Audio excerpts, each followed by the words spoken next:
Assalamu alaikum. We about to see what it do up in here at the Trayvon Martin get together here in Los Angeles.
Was not on point, and their style was irritating.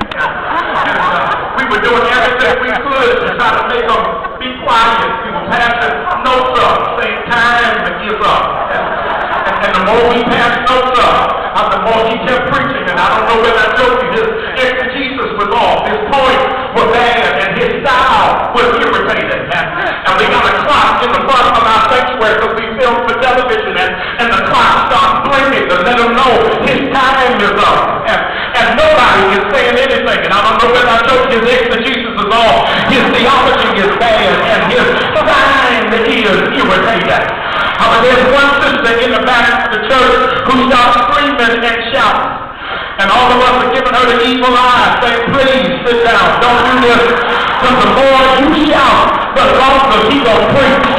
And his exegesis is off, his theology is bad, and his style is irritating. But he kept on screaming, and the more she kept screaming, the more he kept preaching. And at the end of the service, ladies and gentlemen, I stand at the back door of my church and shake hands to the parishioners before they leave out. And she came and shook my hand. And I said, sis, I need to see you at the service. Because even when I'm preaching good, you don't shout that loud. I said, Mr. Billy, y'all take her up to my office. Let me come to her for just 1 minute after I finish shaking hands. And I go into the office, I shut my door. I said, sis, you know better than that. You know his exegesis was off, his theology was bad, and his cadence was irritating. I said, why were you shouting like that? And she responded back to me, just because he wasn't doing his job, don't mean I can't do my job. The people who are front, if they don't do their job, we still got to do our job.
Trayvon's brother, Trayvon.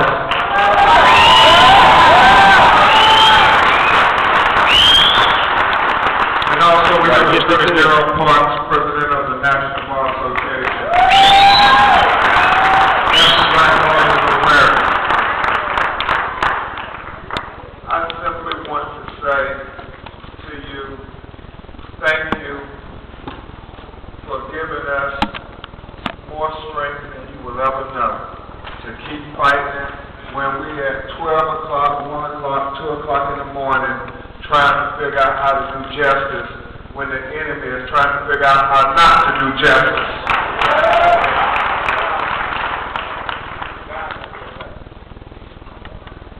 I want to declare to you all as a lawyer. Stand your ground law does not apply to George Michael Zimmerman. You cannot be the aggressor. You cannot pursue somebody. You cannot go pick a fight and then say, stand your ground. If George Zimmerman would have stood down when the police instructed him, there would be no need to stand your ground. If he would have stood down, there would be no need to stand your ground. Y'all remember that. If he would have stood down, there would be no need for him to stand his ground. It's real simple, y'all. You don't have to be a rocket scientist. You don't have to have a law degree. If he would have stood down, there would be no need for him to claim stand your ground. Yeah, I want to, it is common sense, brother. You're right. You don't need a law degree for this. I want to thank everybody, the young people, Reverend Sharp and Reverend Jackson, Ben Jealous of the NAACP, Reverend Jamal Bryant, the Dream Defenders, all the families who didn't think it robbery to come and stand with Sabrina and Tracy because God knows they standing with God.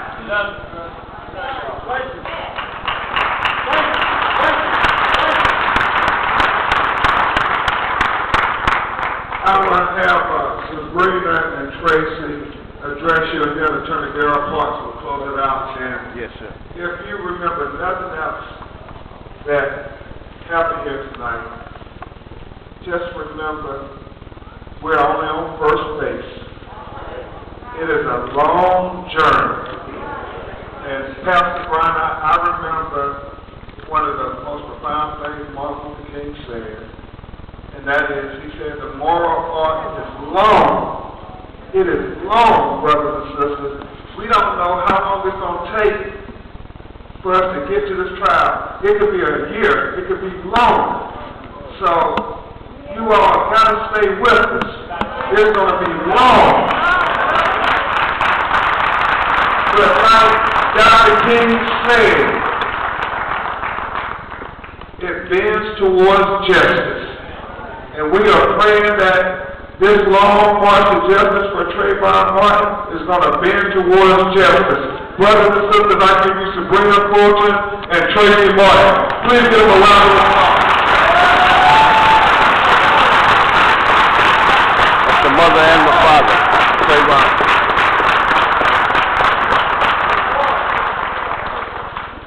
I am Trayvon Martin. I am Trayvon Martin.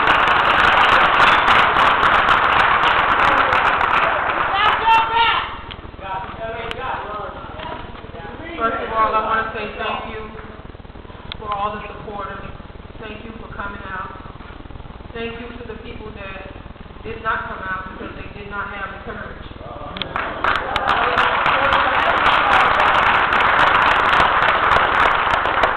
I would just like to say, be encouraged.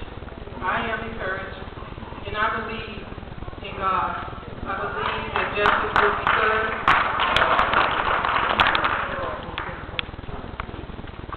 And I just want to say thank you. We really appreciate you all. We love you.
Personally, one of the things that is keeping me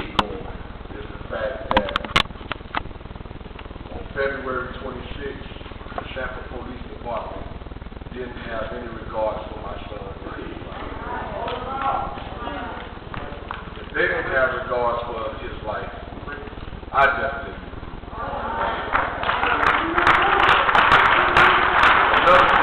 Another thing that's really inspiring me now is that last week at the bond hearing, they still didn't have no regards for his life. Somebody asked me a question on Facebook. Y'all got the arrest. Why won't y'all just chill? My response was, if that was your child, I made a vow to my family, I made a vow to our lawyers, I made a vow to myself, I made a vow to God. Most important, I made a vow to my son that I would not let his name be defaced.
Something that really disturbs me is that my son was murdered. Right. Come on, that's right. But through all the smoke, all the cloud, all the dark dust, they still try to make my son bitter.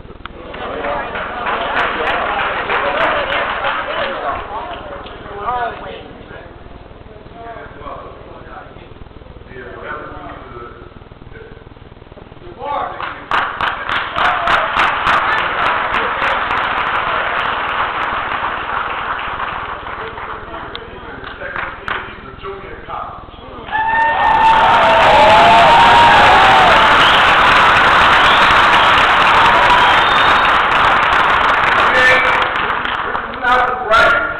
We're not the richest, but we loving and caring parents. We're a product of loving and caring parents. So you can't sit up and tell me that my son was a bad kid. I know my son. And I always say, is there something that you want the media to know about your son that we don't know? Yeah, something that we want you to know. That he was a loving, caring kid, loved by his family, loved by his peers, loved by his friends. And we won't ever let Sanford forget that. Sanford Florida will not be the same.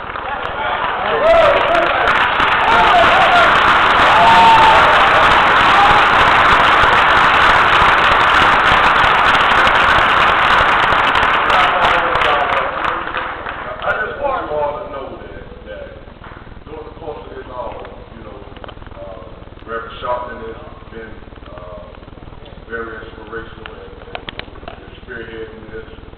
Reverend Bryant, all of the leaders that have spoken out, Michael Bates, but I just, for me and the family, just personally like to thank our attorneys.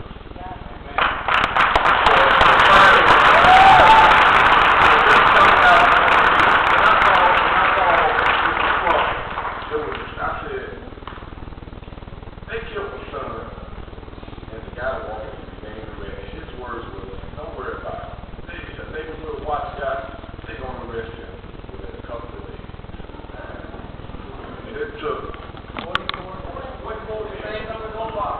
44 days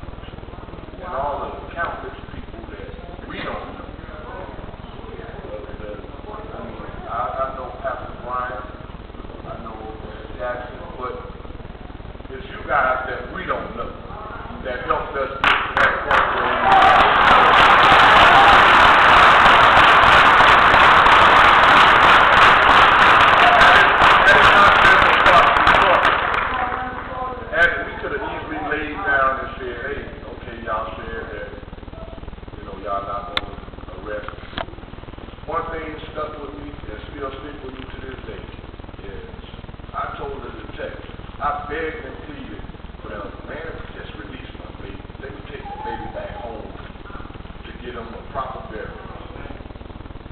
The day I got the call and said, hey, okay, take the baby, which was 3 days later, I told them I'll be back. And I went back to my lawyer, and it's like that old saying, shake a stick in the bush, them snakes gonna come out. Allahu Akbar. Allahu Akbar.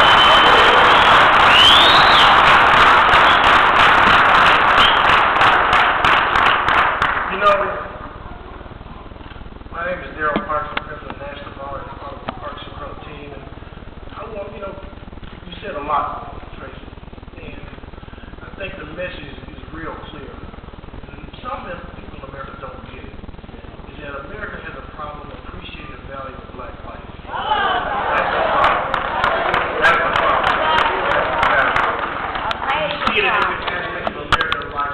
That's what America has to deal with as we go through this. I want to first thank Natalie Jackson, part of our team, Jasmine Graham, they will come forward, part of our legal team as well, and thank them for all that they've done.